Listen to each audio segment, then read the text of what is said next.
Hello and welcome to our press conference event here at COP29 in Baku, Azerbaijan. My name is Keith Wingard and I am the Strategic Partnerships Manager with Solar Cookers International.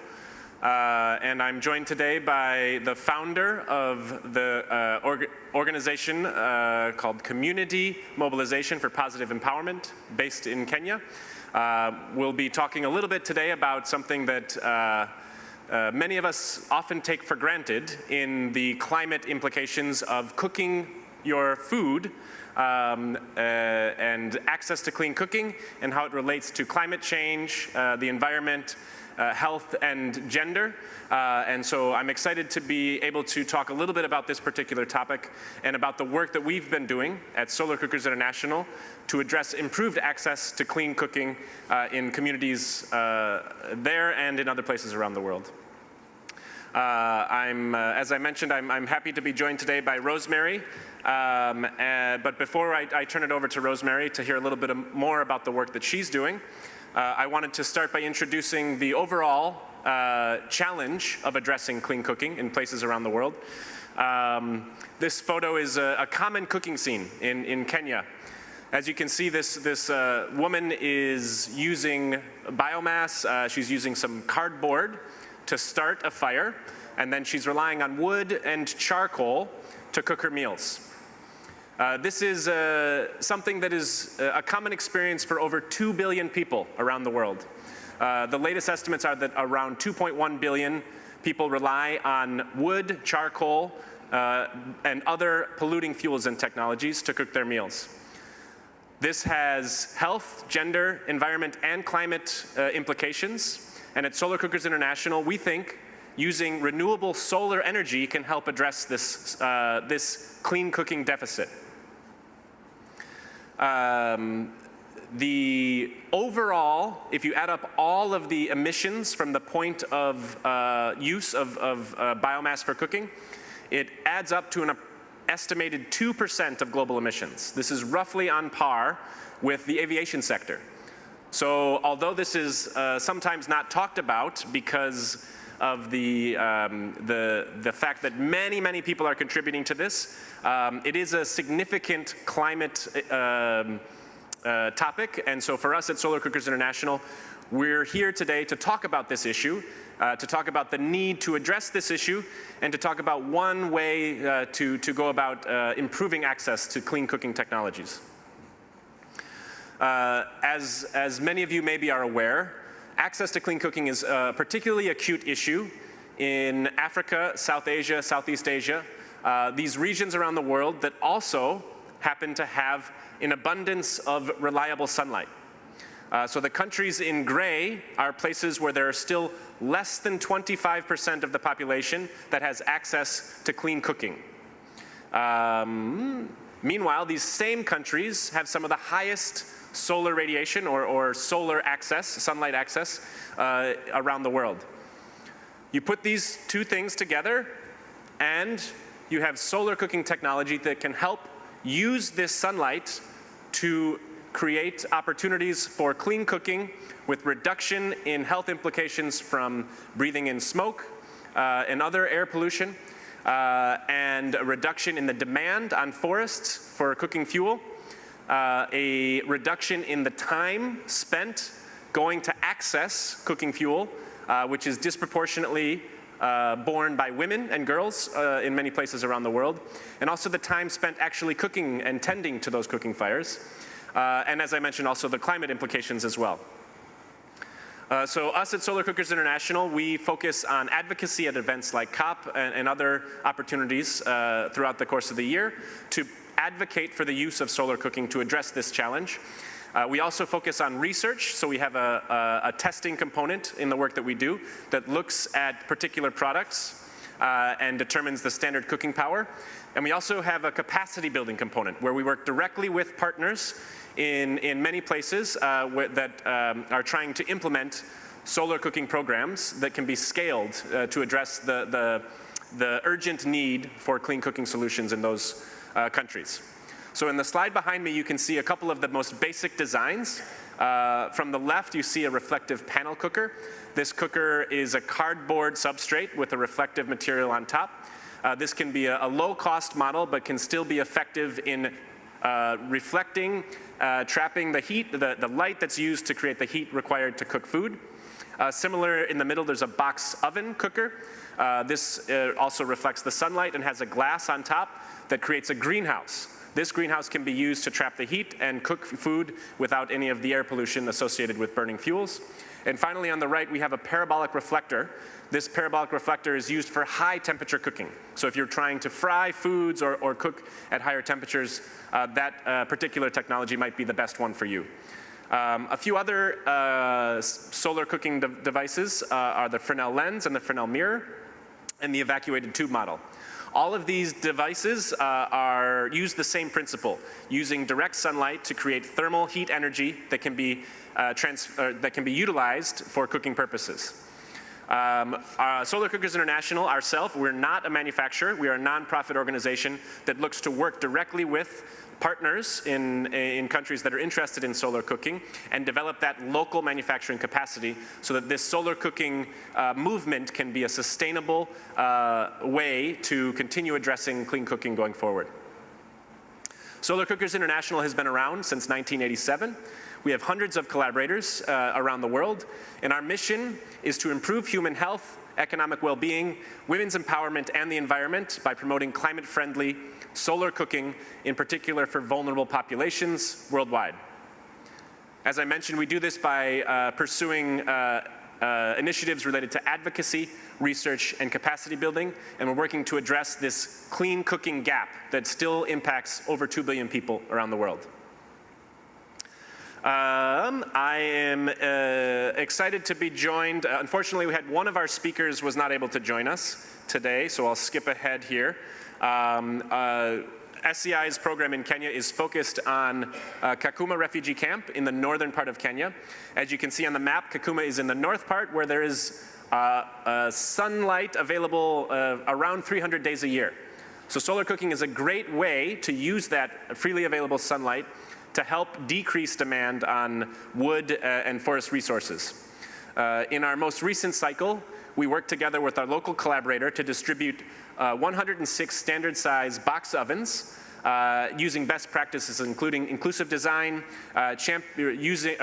working directly with refugee women as solar cooking champions as our trainers, and collecting data for a quick needs assessment, a baseline and an adoption survey to determine the impact that solar cooking can have on these communities.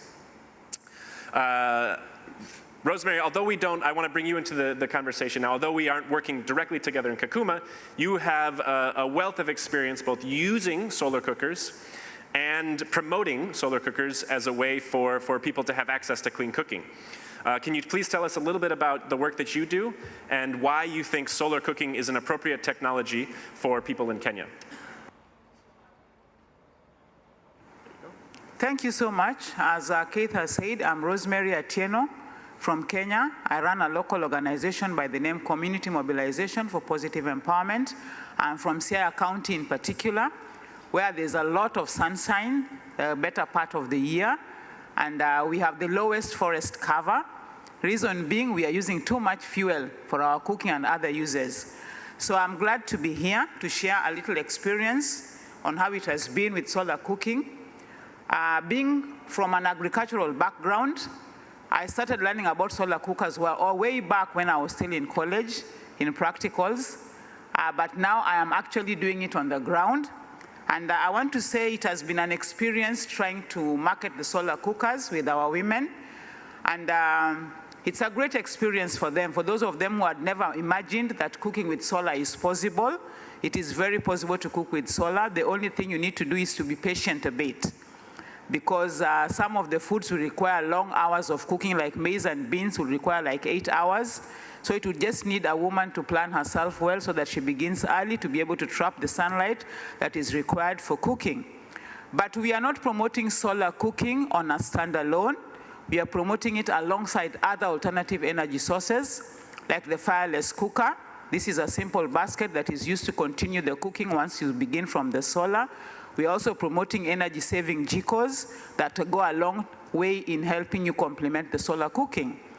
So solar cooking is a way of just trapping the sunlight, collecting the sunlight. After collecting it, using it to cook your food. And the heat is not too much that would even lead to the burning of your food.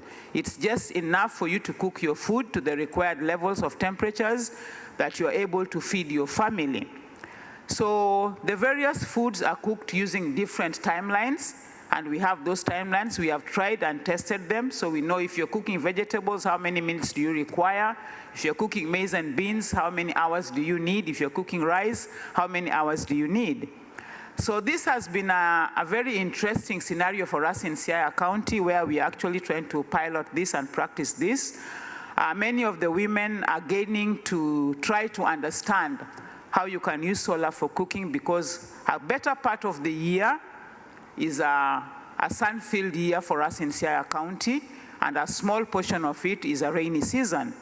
So if we can train our women using the trainer of trainer model, train one woman how to use the solar cooking, and ask her to train another two, then we will be spreading the gospel to where we really require the cooking to reach. It has been an interesting scenario for them. Just a few days ago, we had an expo in SCI called the Forum for Women in Climate Actions, and we displayed the solar cooking, and many of them were really interested and excited to learn how to use the solar cookers. So it means this is a message that we are already taking down to the ground, and it's a message that is being received positively. All we need to do as partners is to come up with a model that we can use to help our women access the solar cookers, help our women on how they can produce the solar cookers. So for me, it's an opportunity where we can have eco-entrepreneurs from our youths and our women to be able to craft the various models of the solar cookers that they can easily sell to the community and be able to spread the gospel. As the fires continue and the temperatures continue rising, we really need to really act fast to be able to help our women. I would say that solar cooking has several advantages. Some of them are: one, we are going to reduce the cutting down of trees for firewood. We are going to reduce the number of respiratory diseases that come along with using various types of firewood. We are going to encourage creation of income for our women. We are going to reduce gender-based violence. In Africa, our men expect to eat hot food. So if we have the fireless cookers and we have the sunlight cooking for us, then we are able to go to the farm, do our work, able to come back home, eat clean food, and eat warm food. And in the result, we will be reducing gender-based violence. Our children will be able to eat warm food when they come from school, and our women will have more time to attend to other development agendas in the community. The time being used to look for firewood, look for water, coming home to cook, going to the hospital will be reduced, and we are going to include our women in the leadership positions that we want them to be. So for me, it's a local-led solution that can improve on our gender issues and be able to bring our women on board, especially in terms of leadership, contributions in the society where they live. Thank you. Yeah, great. You're really hitting all the points that we emphasize at Solar Cookers International, right? This is a solution that's appropriate for these communities and can really make a significant impact on a number of different levels. So it's a win-win-win with the health, environment, and climate implications, in addition to those gender considerations that you've also been talking about. Solar Cookers International emphasizes collaboration. We're a nonprofit organization based in the United States, and in order for us to find success, we really need to have partnerships with organizations like Rosemary's, where we can work together to address this challenge. So one of the things that we do in Kenya is we have worked together with an organization to develop a training program, and we've also worked together to identify a local manufacturing workshop, basically. And so these photos here are from the most recent cycle, where we've identified the manufacturing supplier. They're able to produce box ovens using materials that are locally available, using an open source design plan that's available on our website. Perhaps there's a few modifications that we might need to make in order to make that cooker produced locally, but that's part of what we're able to provide at Solar Cookers International. We have an array of technical expertise that we can use to work with our partners. We also emphasize data collection.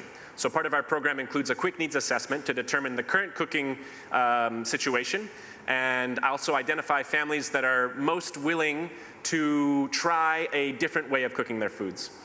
So here we see some traditional 3-stone fires that some communities have been using at Kakuma, and this helps us set ourselves up for success in our programs. Another critical component, like Rosemary was talking about, is training. Some of these solar cooking technologies are not familiar to the communities where we're working, and so it's really, really important that we have somebody that can help the new recipients understand what a solar cooker is, how it works, and how to get the most out of this new device. By setting these new households up for success, they're able to successfully cook meals early on and replicate that going forward. In the past, maybe if without training, there have been situations where some solar cooking devices are not well understood, and then they end up becoming furniture instead of a cooking device. So having somebody that can speak that local language, that has the trust of the community, and can work together with the new solar cooks is really, really critical component of a successful program. We work together to design a program and work on logistics like distribution. And we have that follow-up component as well, where we can see what the baseline is and what the end line is. 4 months later or 6 months later, we have our collaborators go into the communities and help determine what kind of impact solar cooking is having. What we've been seeing is that women are spending less time collecting fuel for cooking. There's a reduction in health problems. And families are saving money. Our latest cycle has indicated a 45% reduction in household cooking fuel expenses, leading to a savings of approximately $7.65 per month. Some of the things that we're hoping to explore further going forward is how to use some of these savings to pay back a loan, like Rosemary was saying, maybe collaborate on a village savings and loan or microfinance mechanism, where those savings can be re-diverted to pay back a loan while also having some of that stay in your pocket, which means you're having an economic benefit each month. And every day that you're cooking with free solar energy, you're reducing your household fuel cooking budget. So I wanted to ask a follow-up question to some of what you were talking about earlier, Rosemary. You were talking about the excitement that some of the communities that you're working with are seeing, and you talked about this is happening right now, right? This is a great idea that's happening in a number of places, and not only last year or the year before, but this week, this training event that you're talking about. These are photos that we just received within the last couple of days. And so I wanted to ask, what are some of the reactions that you often see when you're introducing solar cooking? And then also at the community and grassroots level, what do you think is needed to accelerate the growth and adoption of solar cooking in your community in Kenya and beyond? Thank you so much. I would want to appreciate the people who created this forum for us. This was this week, and I don't think it would be out of order if I recognize one of the partners who is seated right in this room, who made this possible for us to be able to share this knowledge. That is a CBO, an organization that we work with in the community in Siaya. It's called Siaya Muungano Network, and Hillary is right seated inside this room. So if I am lying, he will say Rosemary is lying. So Hillary, thank you so much for creating this opportunity for us to be able to market this. And this happened the day before yesterday, and we were having women coming up to bring out the climate voices from our women from the grassroots. And some of the things they were sharing were things to do with agroecology.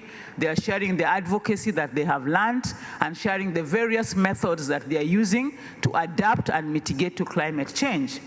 And I would still repeat and say there's a lot of excitement on the ground where women are coming to learn of the various options that they have. And I always say that I grew up in a rural community where my mother would wake up very early in the morning to go and look for firewood, look for vegetables, carry water home, come back to cook for my father, cook for me, ensure that I'm well taken care of.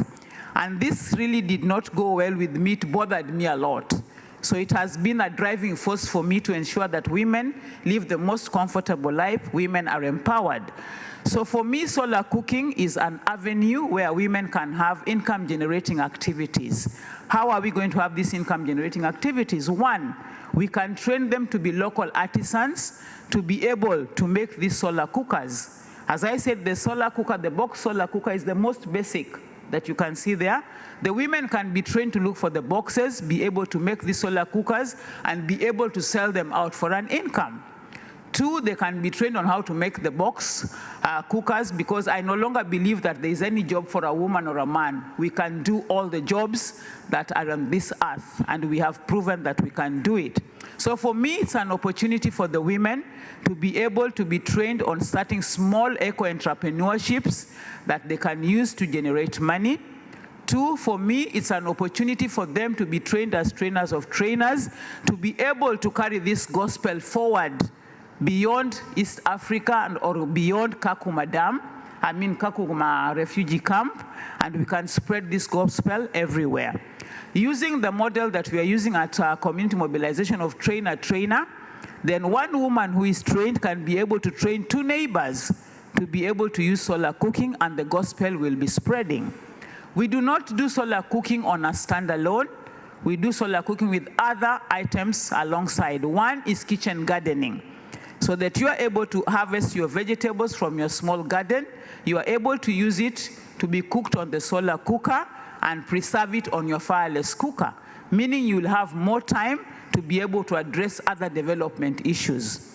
Two, this does not go standalone. It goes along with the trainings on climate smart agriculture, so that we are tackling climate change in a holistic manner, but solar cooking becomes our key driving force to be able to help our women cook healthy food. They are able to do their work, go to the farm as the food is cooking, come back home and eat very healthy food. Then finally, we are exploring options of using it as a dryer, because we have a lot of seasons where there's a lot of vegetable production, but a lot of it is going to waste. And we just realized that food waste contributes a lot to climate change. So we are saying we can use this as a dryer, where when we have excess vegetables, then we can train them to use this to dry their vegetables and store it for future use or even for sale. So for me, there's an opportunity that is existing that we can actually tap into, create social enterprises for our women and our youth, develop a village savings and loaning scheme where the women can actually borrow money, make these cookers, use them and repay back, and be able to help others to get into the fight for climate adaptation, mitigation, and resilience for our women. Thank you. Yeah, thanks. Thanks, Rosemary. Again, this is what we're talking about when we're talking about collaboration, we're talking about partnership, we're talking about the impact that solar cooking can have. And I want to also make sure to show the photos of the food, right? We're talking about cooking, so we want to see the food. Like Rosemary was saying, sometimes seeing is believing, and sometimes tasting is believing. So these are different foods that have been cooked by a solar box oven at the Kakuma refugee camp. And foods that are particularly appropriate for a box oven are foods that are energy intensive to cook. Rice, beans, stews, those things that you'd have to simmer slowly over time, those are the exact foods that are perfect for using a solar box oven to cook with. So this is what, at Solar Cookers International, this is what we're trying to emphasize. We hear a lot about the energy transition and even the just energy transition. Part of that means transitioning away from fossil fuels. On a macro level, that means we're using more solar energy, more wind energy, more other sources that can help us move away from our reliance on fossil fuels. But at a micro level, at a household level, part of that just energy transition means women and families in countries around the world where this remains an issue can have access to solar energy to help cook their meals. That energy that's needed allows them to decrease those health concerns, to decrease the demand on the forest while increasing their resiliency, adapting to a world where forests are increasingly important for us to preserve and move forward in a way that can rely on that solar energy, that freely available solar energy, and have those economic savings as well. So all of these are some of the the aspects of solar cooking that we emphasize. And for us, we're really excited to see that this enthusiasm is coming from a number of different nonprofit NGO organizations in many countries, government representatives, even some exciting interest from some of the for-profit companies that are wondering how solar cooking can be part of what they're advocating for going forward as well. So I do want to just say thank you again to the UNFCCC for organizing the events today, to the people of Azerbaijan for welcoming us to COP29. And I do want to add, although we don't have any time for questions here, if anybody's interested in talking more with us, we'll be available just outside the press conference room to continue the conversation. Thank you everyone for being here today, and we look forward to solar cooking with you someday soon.